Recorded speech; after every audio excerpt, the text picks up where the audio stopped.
SportsNite, your home for all SU sports talk. Syracuse players, they don't find a player boxed out.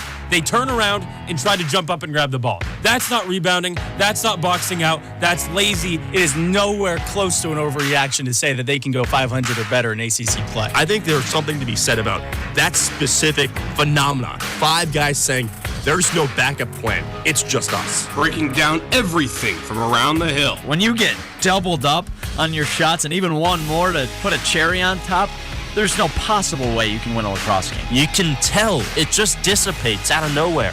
And it's the in-game adjustments that have hurt Syracuse. And giving hot takes along the way. Naheem Cloud, they want him to be Jesse Edwards, and he just isn't. Fran Brown is a home run hire for Syracuse. Get your voice heard by calling in at 315-443-2011 or interact with us on social media at WAER Sports Talk. It's Sports Night, and it starts right now. Welcome into Sports Night here from our Restream Avenue studios.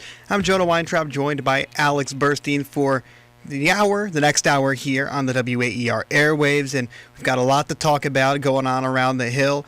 But if you want to join the conversation, come.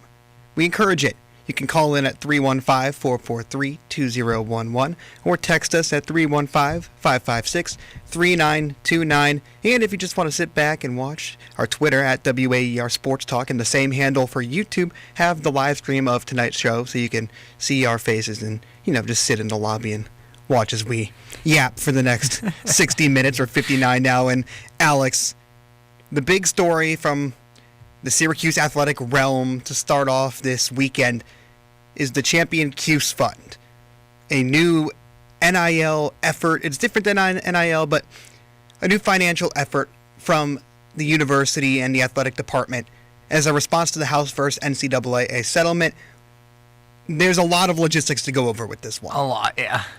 And the first big thing is that it's a 3-year, $50 million initiative to raise that much money to basically spend on the athletic program, retaining athletes, recruiting athletes, improving facilities, and giving SU athletics the best chance to compete for, championships as possible. So I guess just what are your initial reactions to this off the bat? Yeah, it kind of came out of nowhere. Yesterday morning we hear, there's now this new $50 million initiative, which I think on the surface you can't complain. You'd love to see Syracuse spending more money, and obviously in today's day and age, that's how you win games.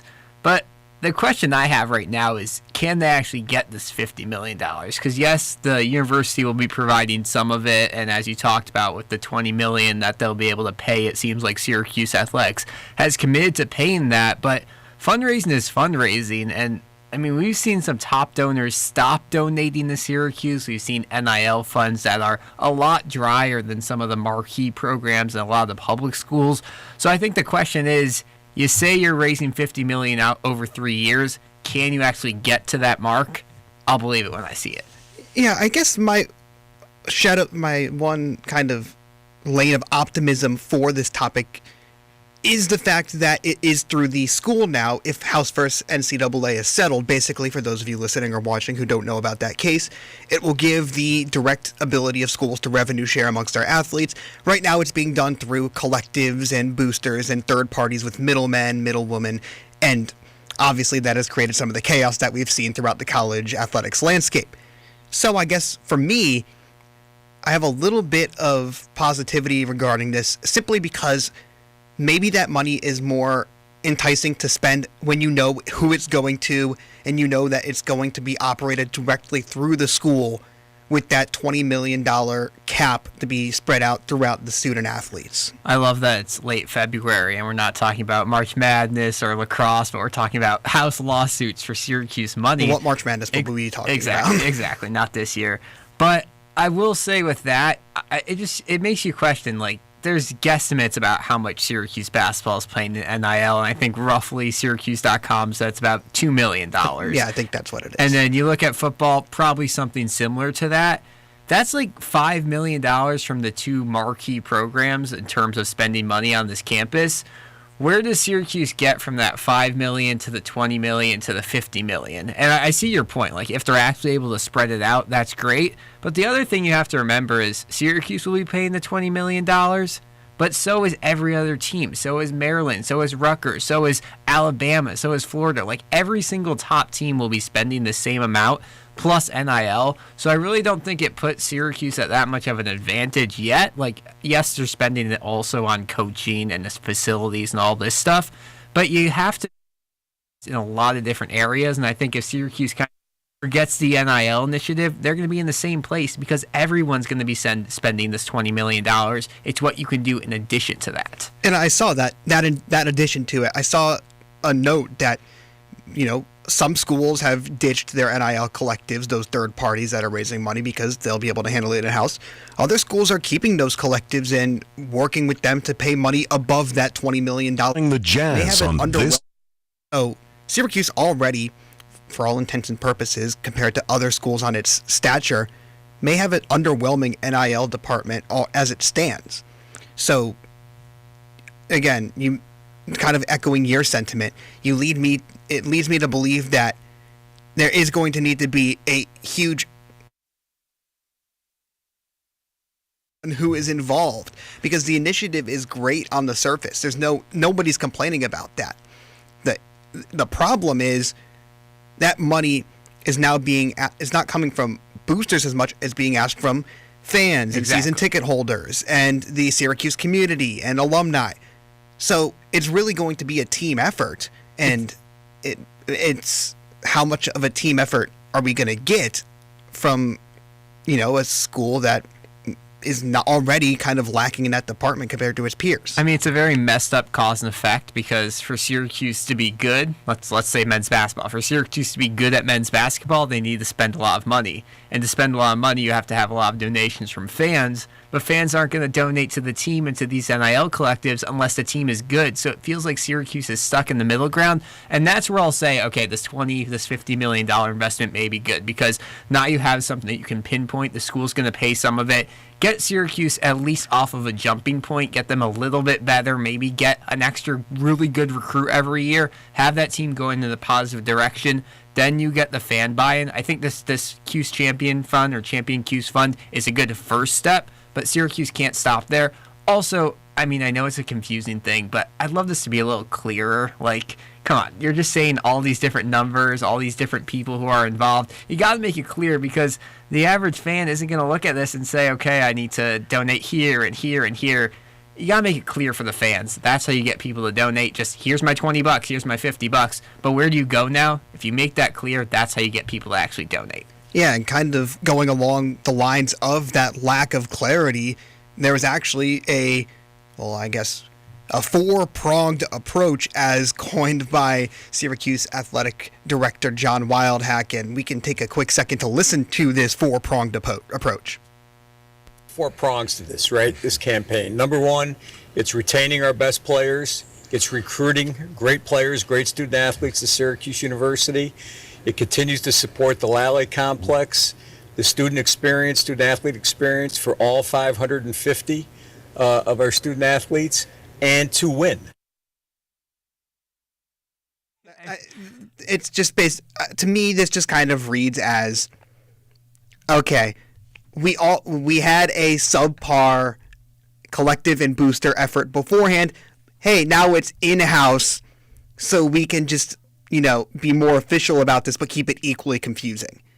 It's like saying, no, we want our players to be good, we want to get good recruits, we want to have good facilities, and we want were you win. not trying to? Was that not the point before? I get it. Like, yes, that's what you say. That's like the coach speak for an athletic director, but it doesn't mean anything to me. Like, okay, go out and win games. Yes, that's your job. That's the school's job. Now you have a little extra money to do it, but you got to parade that into something, because the results have to come. And I think the other thing, too, the one thing that does stand out to me is the retention.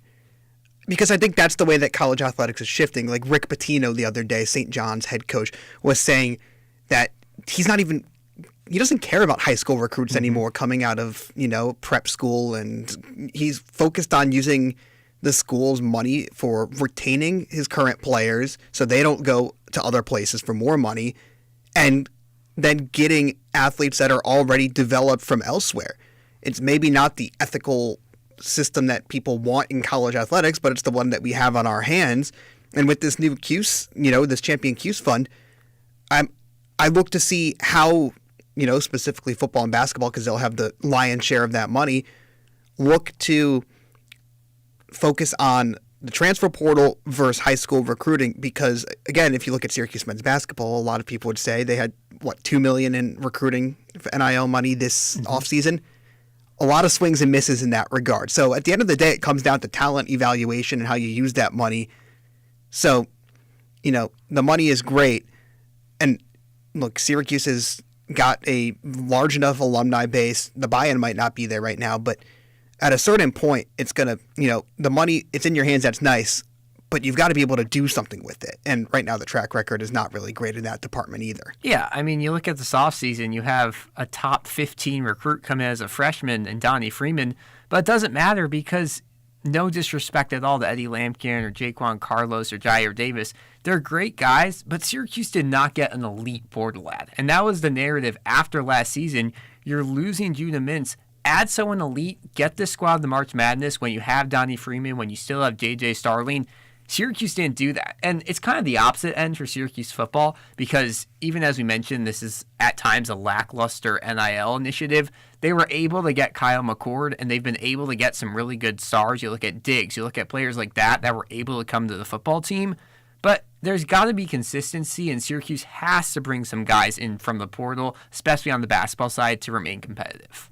And it's kind of like you mentioned it. It's a chicken and egg situation. Well, what has to happen first? The team has to be good to get NIL interest and get Champion CUSE interest, or vice versa. You get that interest and you give that money, and then the team becomes good. Well, I don't think either of us have that clear answer right now. No one has that answer, and that's the problem. But hopefully, someone will figure it out. Well, but what we happen to have is a award show on our hands, and we're shifting focus completely. And so if you want to, we're going to shift to the lacrosse world now, maybe less involved with the NIL, but we've got some awards on the docket. And Alex, this is, quarter season kind of dealing with that. Flying by. Syracuse has gotten off to a relatively good start. You hear the background music coming in, getting excited for this award show. We're going to call it the Garys in honor of Syracuse head coach Gary Gate. Maybe he'll be an honoree.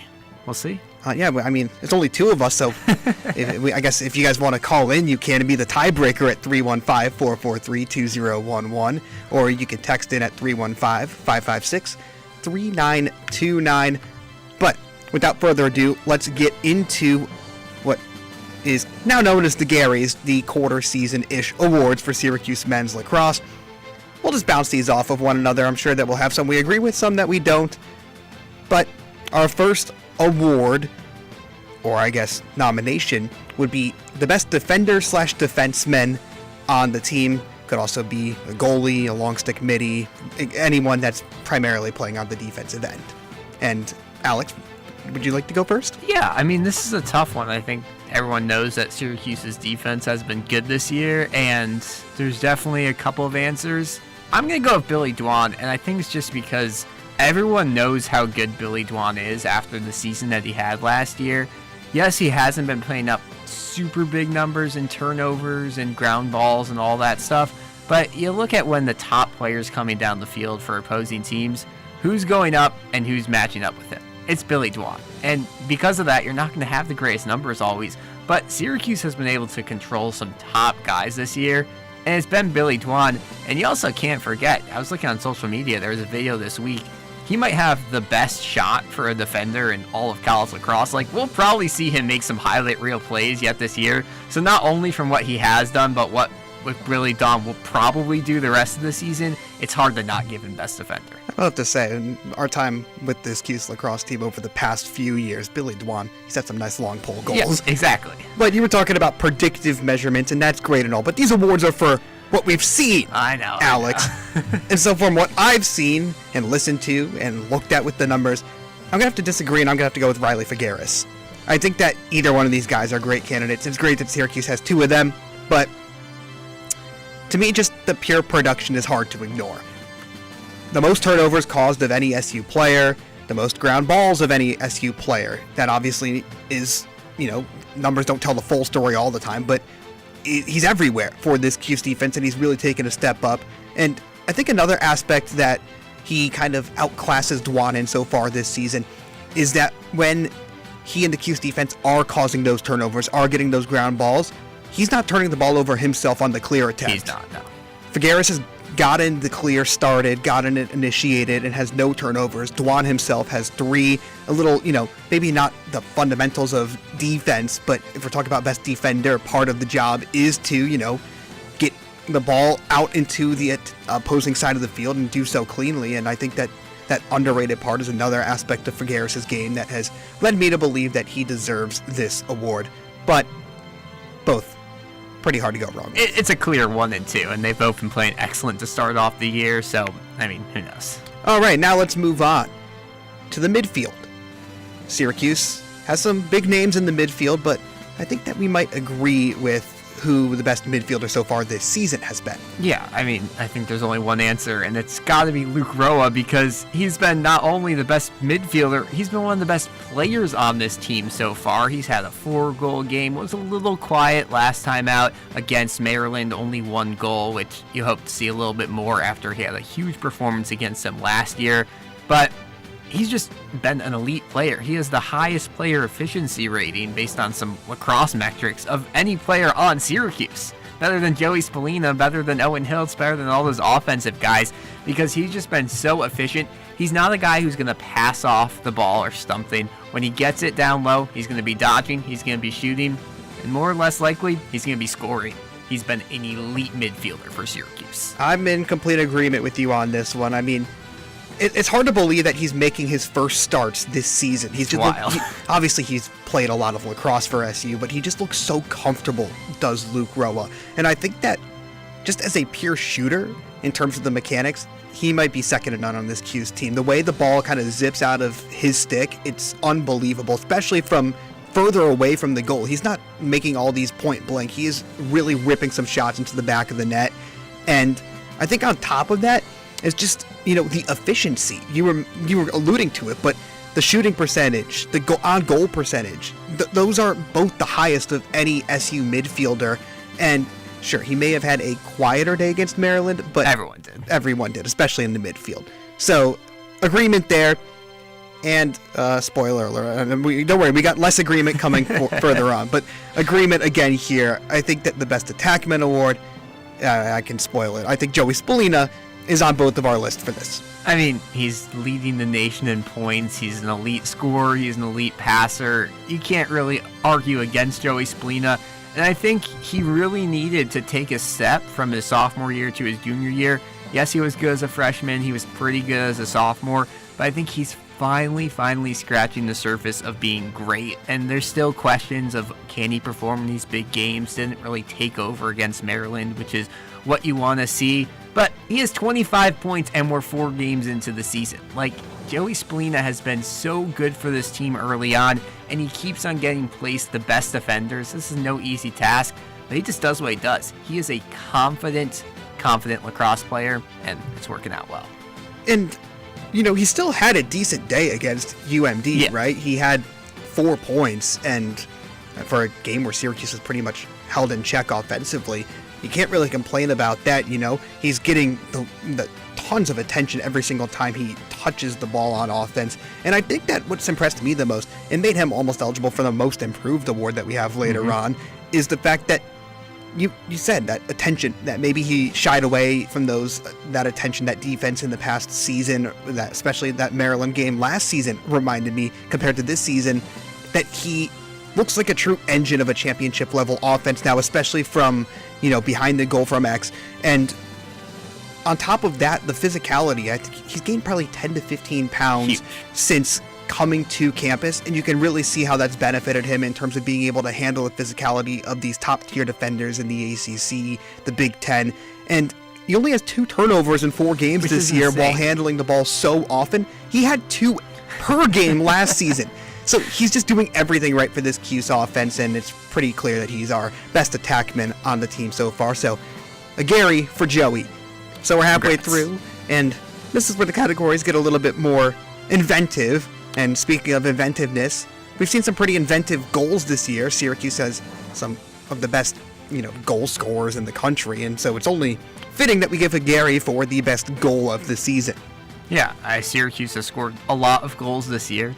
Can't argue against that, but I'm going all the way back to the first one of the year. Syracuse has high expectations. They're playing against a team where they really need to dominate against Jacksonville. What does Luke Roa do in the first minutes of the game? Goes up the middle, is falling down, switches the stick to his left hand, and pummels it into the net. It was beautiful. He's falling down. He's using his left hand. It was an incredible play, and it was the first goal of the year, but I don't think Syracuse has had a better one yet.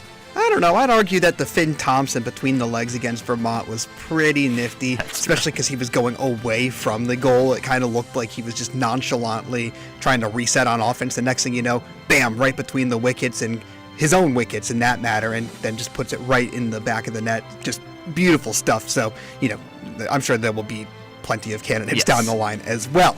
And now let's go on to our penultimate Gary Award. For the biggest riser on this team, it could be most improved in any department. And I guess I'll start this one off because I think we've talked about him enough already, but I think Luke Roa deserves this award, or at least deserves consideration for it, right? He had 34 goals in his first 33 career games. He has 9 goals in 4 games this year. The step up as a starter, his shooting percentage has gone from 260 to 400. His efficiency that we talked about already, in combination with his pure talent and the fact that he stepped up to the occasion. And he was by far the most productive out of the midfielders against UMD. Not saying much, but still, I think that we're seeing a rising star on our hands in Luke Roa. You're going from someone who is good to being better. I'm going from someone who was, didn't see much last year, to someone who's now becoming an integral part of this offense, and that's Trey Deer. He came into the Syracuse team a star on social media, lots of fun, a very highly touted recruit. Last year, only 2 goals, didn't play that much, and yes, that's part of the Gary Gateway where you don't play your freshmen that much because you gotta let them learn in Syracuse way. But this year, Trey Deer is thriving. 5 goals through 4 games. He matched those 2 goals I had last year in the first game alone, and he's just so fun to watch. You get the ball right in front of the net. Trey Deer is scoring. That is how good of a player he is, and I think he can still even be more comfortable on the field. It's a weird position where he's not in that junior class. He's 1 year below, but he's really gelling with Joey Spallina. They've played a while together, and I think he is for sure my nominee for biggest riser. So, plenty of awards to go around, and the Garys have come to a close. A good time, as always, discussing Syracuse men's lacrosse in a bit of a fun way here, a quarter way through the season. But there's still a lot of season left to go, and that starts tomorrow against Harvard. And we'll have more to discuss about the Orange taking on the Crimson after the break with our WAER reporter for the game, Jake Klein. So don't go anywhere. You're listening to SportsNite here on WAER. There is a one-stop listen for everything Syracuse athletics. You got great talent on this offense. You can't go dormant for an entire quarter. And the Ostrom Avenue podcast provides unique opinions, plus exciting interviews from industry experts. Joined by Georgia Tech play-by-play broadcaster Andy Demetra, Syracuse.com, football beat reporter Emily Laker. Check out weekly interviews on YouTube and listen at WAER.org or wherever you get your podcast. 88.3 WAER, bringing news that matters to you, making you better informed and better connected to your community. As a legislature, we saw what this means to the community, what it means to our local farmers and folks that want to buy fresh local food, and realize that we need to step up and be more active, at least in the short term, to turn the ship around. On 88.3 WAER, find our full program schedule at WAER.org. On this week's Wait, Wait, Don't Tell Me, actor John Leguizamo tells us about his harshest critic. And then she comes afterwards, oh, John, that was fantastic, but I didn't really like the punchline. It didn't really hit the way I thought it would hit. It didn't murder. And I was like, Mom, just be unconditionally loving for once. I'm Peter Sagal. You will unconditionally love this week's news quiz with John Leguizamo, Mark Ronson, Billy Porter, and more. That's Wait, Wait from NPR. Saturday morning at 11 on 88.3 FM WAER.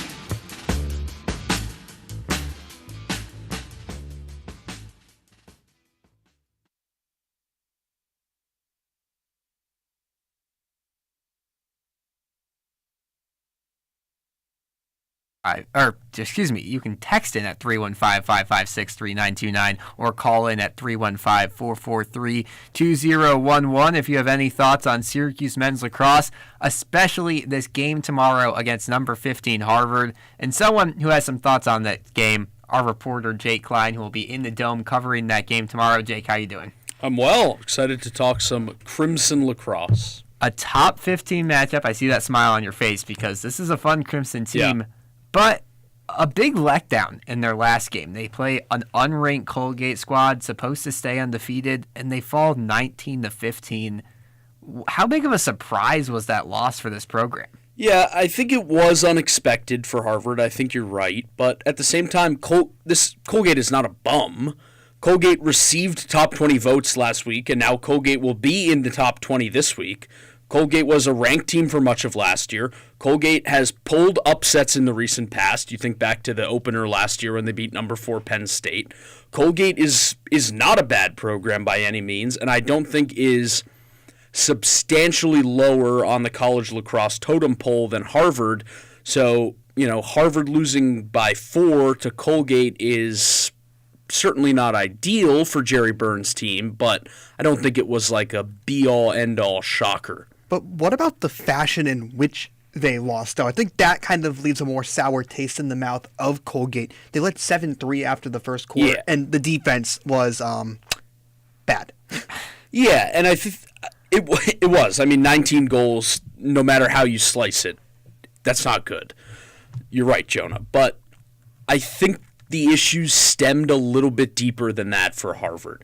They have not been good at the face-off dot to start the season. And they were not great last year when they had Andrew DiGennaro taking face-offs. He's graduated. They have a true freshman, Jackson Hennehan, taking face-offs for them. And they're at 38% on face-offs through 2 games. Awful. 38% will not cut it. Will not cut it in the Ivy League. Will not cut it in non-conference. That is the 4th worst mark in the entire country so far. So that was a huge issue for them. Even in the first game against Providence, they won 7 face-offs out of 26 and won the game. And then against Colgate, they win 17 out of 37. So it's hard to score if you don't have the ball, and I think Harvard has the talent up front. I know they do. They have some elite players on the front end, in the attack, in the midfield. Face-offs are an issue, and they were bad on ground balls also against Colgate as well. And so a lot of the opportunities Colgate had were second chance, pick up a loose ball, and put it in. We'll get to those elite players in a second, but looking at the face-off, you have John Mullen for Syracuse, who's been pretty good. He's I would expect a big day on tomorrow. The season. If he puts up those numbers tomorrow or even better, that seems like Syracuse wins if that happens. 100% agree. I think tomorrow could be a legit Johnny Mullen best game. Legacy game. Yeah, legacy game. Best game of his career for Johnny Mullen. Harvard has been, we just said it, so bad at the dot.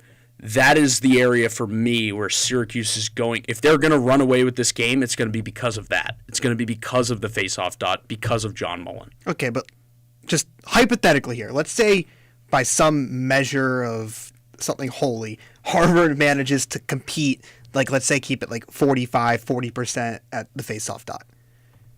Syracuse still has to have the advantage in this game in the other departments, right? I don't necessarily think so.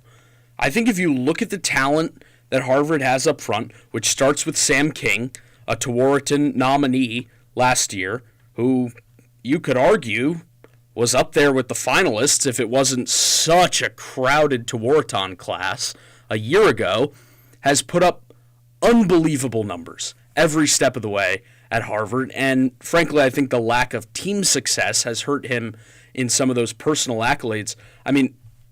The guy has numbers comparable to a Joey Spallina. He dished out 6 assists in that first win over Providence. Just an example of a typical Sam King game. He'll score plenty, but he makes so much happen for the rest of that offense. Alex Spidell, Logan Ipp, etc., etc., etc. They are good. I mean, to me, he seems just like Joey Splina. Yeah. He can score, but where he really has flourished is in the from X passing it. And when you look at their point numbers, it's not that different. They have a lot of points per game. They're both in the top echelon in the whole country. But like you said, what's brought him down a lot is the rest of the team. And they do have stars, but past King, you can't really say it's comparable to Syracuse. Yeah, I think they have other elite players. I do. I think Spidell is one of them. Where Syracuse beats them roster-wise, team construction-wise, is Syracuse has so much more depth. Syracuse goes 6 deep in the midfield all the way down to the Wyatt Hoddles. Harvard doesn't. They're going to run their 3 middies out there, and that's how it goes for a team like that. And there are Ivy League teams that are, national powerhouses, whether it's Cornell, whether it's Princeton, but even those teams. Like, look at Cornell. Behind Michael Long and C.J. Kirst, there's not a ton of depth there either. They just have 2 really, really good players up front. That's how Cornell does it. That's how a lot of these Ivy League teams do it. Syracuse's of the world are in a different stratosphere. The Notre Dames of the world, that's a different level of depth. Syracuse trying to use that depth at 1 p.m. tomorrow. You can call in if you have a question for Jake Klein, 315-443-2011. He's our expert on the Crimson tonight. You talk about that midfield depth that Syracuse has. Who's a midfielder you think tomorrow that really could maybe have a breakout game? Maybe he's already been doing good, but that could do a lot of work against this team. Well, that'll be an important unit for Syracuse because I think that's where the game was lost against Maryland. I really do. 100%. Syracuse's middies did nothing. Totally shut down. Luke Rowe was quiet. Michael Leo was virtually unheard from. No points. In that Maryland game. 0. Can't have that if you're Syracuse. And so I would point towards Leo as someone who, needs to and, basically can't go any lower than he did against Maryland. I think you will see him involved in a way that he was against Vermont, against Jacksonville, against Towson early on, and wasn't against Maryland. Although I do think that Harvard, I really do think they have a comparable level of talent to a Maryland. The difference is that Maryland has been there and done that. They've done it with John Tillman. He runs a fantastic program, a very tight ship. They're very patient. They play a very slow game. Harvard doesn't have that. But I think talent alone, I think Harvard is probably the second best team Syracuse has played this year. Well, I mean, they've only played. Yeah. But I get what you're saying still, nonetheless. But does the defense not concern you a little bit? I know you said that some of that is just because Colgate had so much possession against them, that matchup. But at a certain point, 19 goals, 50 shots, you can't win any game with that level of defense being played. Yeah, but again, Jonah, I really don't think it was defense. I think it was the complementary aspects, the ground balls, the face-offs, that leads to 50 shots. Colgate took 50 shots because they had the ball forever.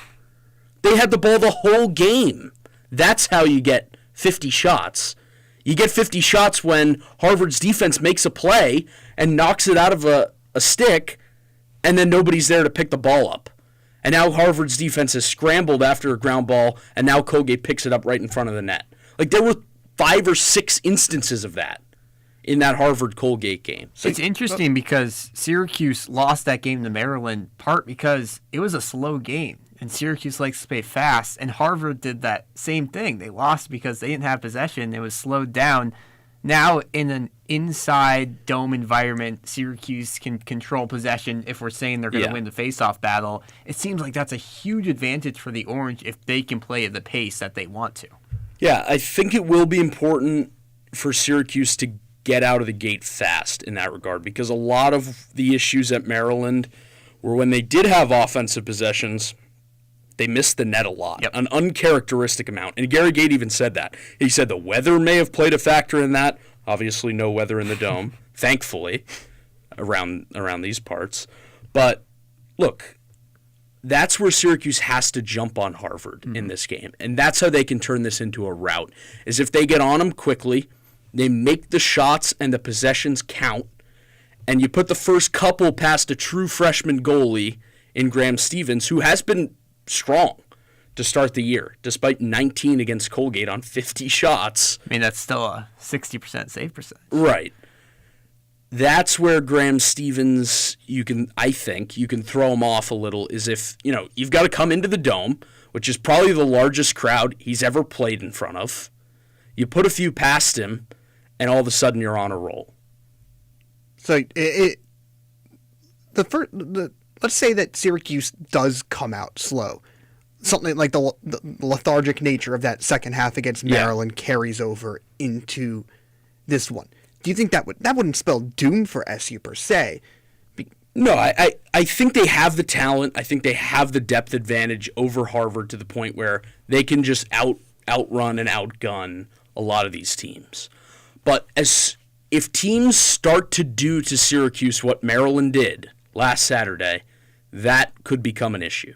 Like Maryland, I think just re-exposed, maybe after they pretty much did it last year also, the book on how you beat Syracuse. Can other coaches start to pick up on that? Can other teams start to play that way? I don't know. It's a lot easier said than done. You can't just go out there and say, okay, it's fine. We'll just, slow this game down and hold Syracuse to X amount of possessions. I mean, it feels like this Harvard team's a lot closer to Towson than they are to Maryland. I agree, but not on a talent level. I think the execution, and this has been a problem for Harvard for several years. Like, they have never really had a lack of talent. And it's been several years since they've been in the NCAA tournament. They just don't put it together for one reason or another. And for that reason, I would say, like the score of this game tomorrow, I would guess, probably looks a lot more like the score of the Towson game than it does than the score of the Maryland game. But I really do think that if you catch Harvard on the wrong day, they can make you pay. Yeah. They're good enough. I guess if I had to take away what you're saying, just don't play with your food if you're Syracuse. Agreed. Not to say that Harvard is food. It's a top 15 team in the country as it stands right now. But again, as you've been echoing this entire segment, it's a team that will make you pay, even if it's in that kind of, it seems like a lot of people with the drop off from like the top 7 of the standing, 100%. Like the top 7 even lower. It's like top 5. Like that, it's a very steep curve drop off Yeah. after the top 5 Drastic. in men's lacrosse.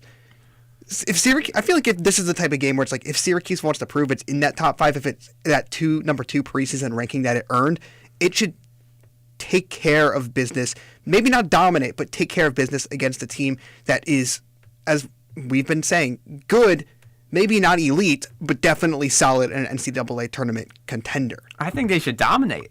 I agree with you, Alex. They just lost to an unranked team. But again, I know. Colgate is now going to be a ranked Yes. team. But yes, Jonah, you're absolutely right. If Syracuse goes out there this year and beats the Dukes and the Cornells and the Virginias and even the Notre Dames of the world, I think that will tell us a lot. But I think we can learn just as much from how they play against these lower tier ranked teams. Not the Jacksonvilles and Vermonts of the world, or the Manhattans, but the Colgates and the Harvards and the Towsons, truly great teams, and I think we saw this in college football this year also, blow out those teams. That would be what I was looking for if I was a Syracuse fan tomorrow. If Syracuse wants to make a statement, they go out there, they fly past Harvard, they outgun them, they outrun them, they outshoot them, they make those possessions count, unlike that Maryland game, and they beat them handily. I think my last question for you, Jake, is we talked about obviously giving up 19 to Colgate, but they did score 15 goals. This is a good offensive team. You have a young goalie in Jimmy McCool, not young, but inexperienced at this level. Are you expecting an excellent game out of him? Do you think this Harvard team has the tools to kind of play around with him a little bit? I think this is like a real test for Jimmy McCool. It feels like a trap game. It does. Yeah, I agree. the Syracuse offense, I think we will watch it click at times. The Harvard offense, I think we will watch it click at times. The question for me is, again, how often does Harvard have the ball? And I think they will score a goal. I know they will score goals. I know they will. This will be a high-scoring game. It's two teams that want to play fast. It's two teams that want to use the offensive talent they have. That's where Harvard makes its bones. With Sam King, with Logan Ip. That's what Harvard is. Mm-hmm. They are not the most slow you down, grind you out, do what Maryland just did. I think that plays to Syracuse's advantage in this game.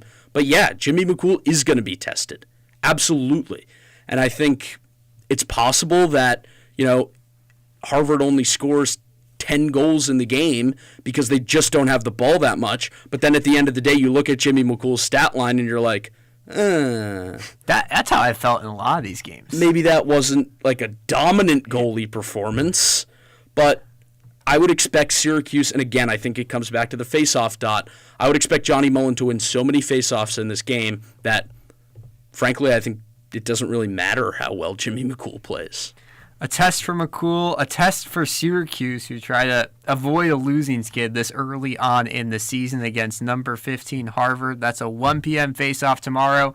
Jake Klein will be in the Dome, and then we'll be on the dot after to discuss what he's expecting to be a big Syracuse win, but it could go either way. Thank you so much for coming on, Jake. We really appreciate the analysis. You might know the Crimson better than anyone else. Thanks, guys.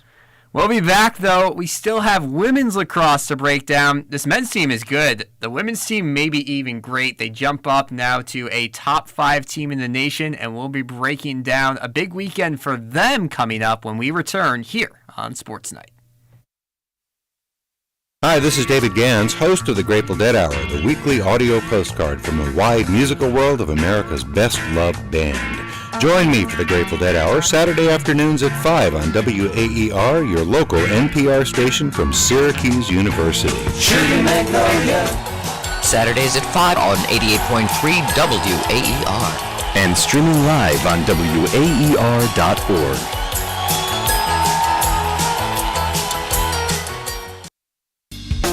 Another week of job cuts at key U.S. government agencies. Who's getting cut? What those cuts might mean. Also a look at what U.S. voters understood about the economy that experts got wrong. We'll also have all the latest on the hostages released out of Gaza. Those stories and all the latest news Saturday on Weekend Edition from NPR News. Saturday morning from 8 to 10 on WAER.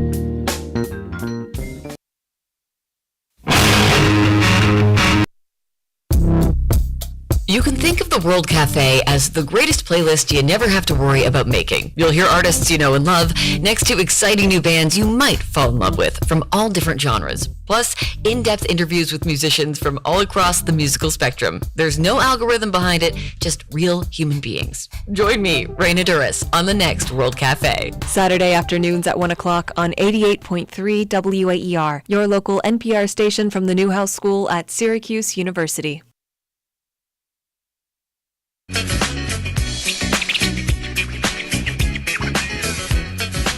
Welcome back for the final 17 minutes of Sports Night here on WAER. Jonah Weintraub, across from me is Alex Burstein, and we're happy to have you on the airwaves for this lax-heavy Syracuse talk hour, if you will. Now we've just got a little bit of time left, but we've talked a lot about the men's lacrosse team, and we previewed it before the break. Syracuse women's lacrosse may be in an even better spot than the men.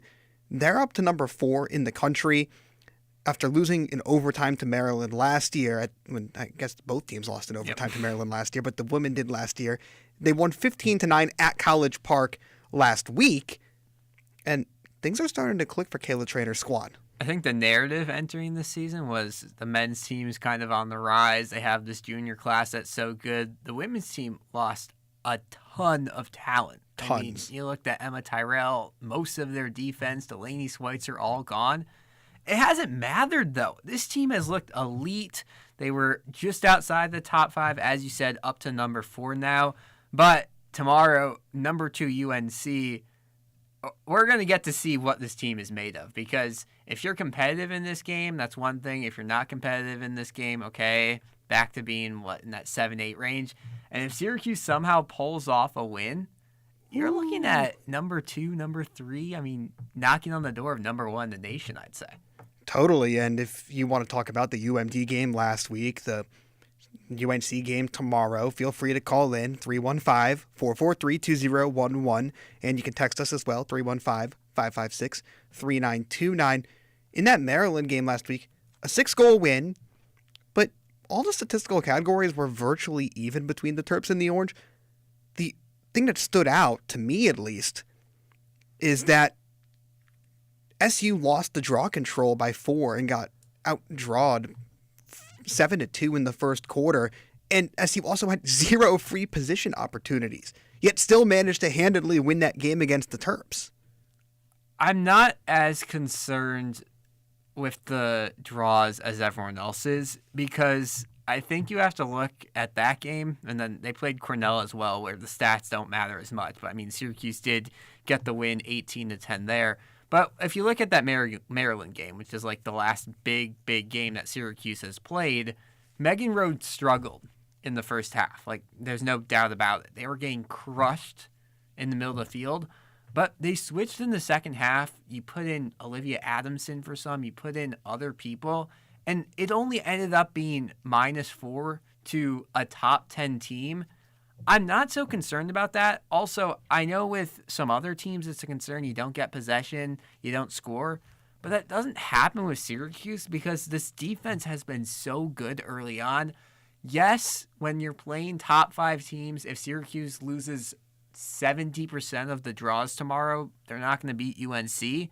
That being said, if it's 60-40, if it's 65-35 even, and the defense is elite, I don't think it really matters. I think I'm with you. I do have to say that Maryland game, I think that, we just got done talking about the men's lacrosse landscape and how there's a steep drop-off after the top 5-6 teams. It's pretty similar in women's lacrosse as well because it is so top-heavy in terms of the talent. I fear that Maryland team may have been over-ranked a little bit considering the production they lost from the year prior. They lost 3 of their top 5 points players from last year. They lost Eloise Clevenger and Hannah Lubecker, who had 144 of the 367 Maryland points last year. Maybe that UMD team is a little bit worse than people thought. And even if, regardless of that, throw that out the window, SU still, the draw control, I don't know. You played it off a little. I think it's a big issue. I think that they're 50% on draw controls, basically. Like, I'm rounding to the nearest decimal point here. They're winning games, though. But last season, SU was 62% on the draw control. I understand. Kate Mashevsky was one of the best draw control ever. So a drop-off was expected. A 12% drop-off in terms of that? I don't know, man. And against better teams, like you said, it not even just against like elite teams like UNC, which we'll get into because they are elite. Mm-hmm. I'm talking about teams where the Maryland team, the Maryland team, A- tier. It's like the defense was so good against UMD that even if they played a more average defensive game, that becomes scary simply because you can't win those draw controls. The thing is, though, Syracuse at this point has been dominant on offense, dominant on defense. Even in goalkeeper, Daniela Gayette has been very serviceable. She was great against Maryland. She's not Delaney Schweitzer, but she's almost been a great goalkeeper. And Syracuse has had all those other pieces that it hasn't mattered. And I know you're talking about the drop-off. It all comes down to tomorrow. Like, I have no idea what to expect at the draw control circle against North Carolina because at this point, I'm not even willing to say Syracuse is in that A-plus tier yet. It's Boston College, who Syracuse can't beat. It's Northwestern, who's number 3 right now and who is year in and year out a national championship contender. And it's North Carolina. Syracuse started the season number 6, number 7, and then has slowly made their way up. But you have to be with the best to be the best and really compete with them. And it's going to start tomorrow against North Carolina. I have it written down in my notes verbatim. UNC is the litmus test. Yeah, it is. Look, the Tar Heels, they were 10-7 last year, which isn't that impressive on paper. But they're returning all of their top producers from last year, basically everyone that was a huge contributor. The Humphreys, Ashley Humphrey had 19 goals and 38 assists last year. She's back. Her sister is back from injury, and they both have 15 points apiece so far this year. And there's other players that we'll dive into, but they have dominated their competition as well. They have ranked wins over James Madison and Florida. Florida's number 5 at the time. Exactly. And that Florida game was a little bit closer, but against James Madison and Liberty, who's unranked, their other 2 games to start off the season, they won by a combined score of 37-3 in lacrosse. That's unheard of. So yeah, this team is the real deal. And maybe Syracuse gets shell-shocked tomorrow. Maybe it's a coming back to earth moment. But with the way that this SU team has performed, like you said, on offense, defense, everywhere basically outside of the draw control, I think that there's at least a fighting chance, right? I think so. I think it's funny because I was thinking back to last year when Syracuse played North Carolina. And at that point, it was a little bit later on. It was in March, but Syracuse had lost to Northwestern. Yeah, then they played UNC. They had lost to Maryland. They were still kind of like figuring it out. They'd narrowly beat Notre Dame. Well, I mean, they figured that game out against North Carolina. They won 20-5. And you said this isn't as good of a North Carolina team, but that point at last season was when everyone went, okay, Syracuse. Okay, you can make it to the national semifinals. You can be a top team in the nation. And what did Syracuse do? It made it to the national semifinals. Tomorrow, it feels a very similar way where you're playing against a top team for the first time this season, a top team. And I think we'll know a lot more about where this team is going to be in May after 60 minutes of lacrosse tomorrow.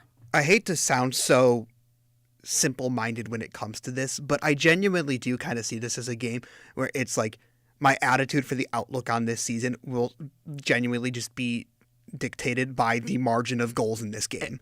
I mean, it's not a crazy thing to say. If SU loses by a couple of goals, or if SU wins, I'm ready to say that they're a national championship contender. If SU loses by a couple of goals, I'm happy to say that they're, in that upper echelon of like A-, A, not A+ teams.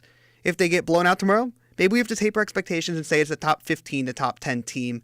Either way, or whichever way it happens to go, again, litmus test.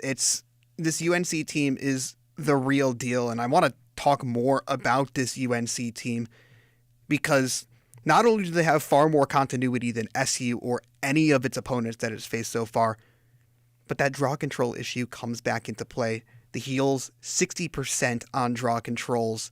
That may rear its head tomorrow. It's like, okay, a team that's not good and a team that's really good, because 60% for any team is really good. And you've talked about how UNC has won by such dominating margins, and it's because they have possession, which means Syracuse is going to have to find a way to get the ball. This is a very young Syracuse defense. There's a couple players, Casey Benoit, Coco Vandeveer, who have come back and have been a big part of that line. But when you look at those back 5 players, including Guyette in goal, and then the 4 players right in front of her, the only 2 that have double-digit starts for Syracuse is Benoit and Vandeveer. Everyone else has played 3, 4, 5 games. Now when you're going against a team that's experienced the way UNC is and has possession the way that UNC is, does Syracuse have the stamina to play 60 minutes of strong defense against them? It all is that back line. Yeah, and I think it's a similar thing on offense, too, with Emma Ward and Olivia Adamson being back to main 2 people on offense for SU, and how you kind of mentioned with Benoit and Vandeveer. I think that those 2 each on each of their respective units raise the floor of this team to be competitive in most of the games they play. It's the other pieces around them, these underclassmen, these less experienced players that were getting off the bench for most of the games last year. Are they going to be able to elevate their game to the level of a championship contender? And that's really going to be the entire story of the outlook of this season. But in a vacuum of UNC, that test becomes unbelievably difficult. And the other thing I want to talk about with UNC is just the fact that I think that they can make a game really messy for a team like Syracuse. Not just at the draw control. SU is 90th in the country with 17 turnovers per game. They don't possess the ball that well. UNC causes the 12th most turnovers per game. And then you go to clear percentage. The Orange only clear at 84% outside the top 80 nationally. And UNC holds opponents to below 77% on clears. So, again, with those younger players, those less experienced defenders, if they can't get the ball into enemy territory to begin with, I don't know. This one could get out of hand. I mean, I know we kind of glossed over the Cornell game, but Cornell's not a great lacrosse team, especially on this women's team that hasn't beaten Syracuse at home ever. And Syracuse won by 8 goals, which is good, but they didn't, it wasn't a running clock for most of the fourth quarter. They let up some late ones in both the second and the fourth. Jake Klein, who was just joining us, was on the call, and he was like, this is it's a win, but there's a lot of question marks from this team because of those turnovers, because of the messy lacrosse. If Cornell is doing that, what is UNC going to do to the Syracuse team?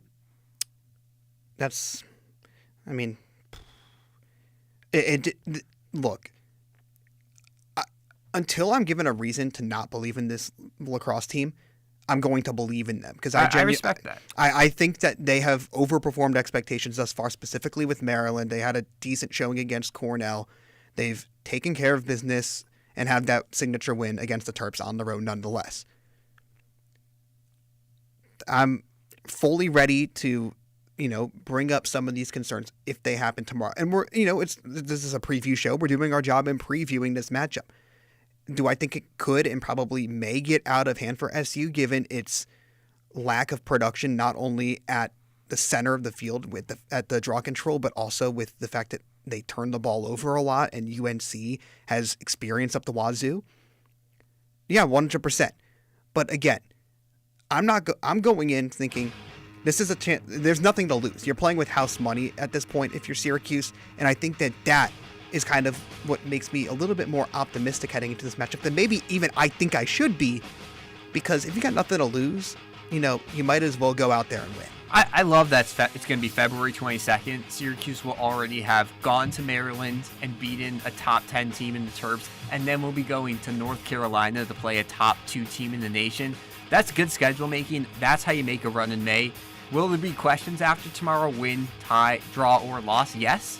But, that's how you play good lacrosse, and I like how that works for Syracuse. Well, speaking of good lacrosse, shifting back to the men, we already previewed that matchup, but Syracuse men's lacrosse, they're number 6 in the country, off that loss to Maryland, trying to bounce back against number 15 Harvard.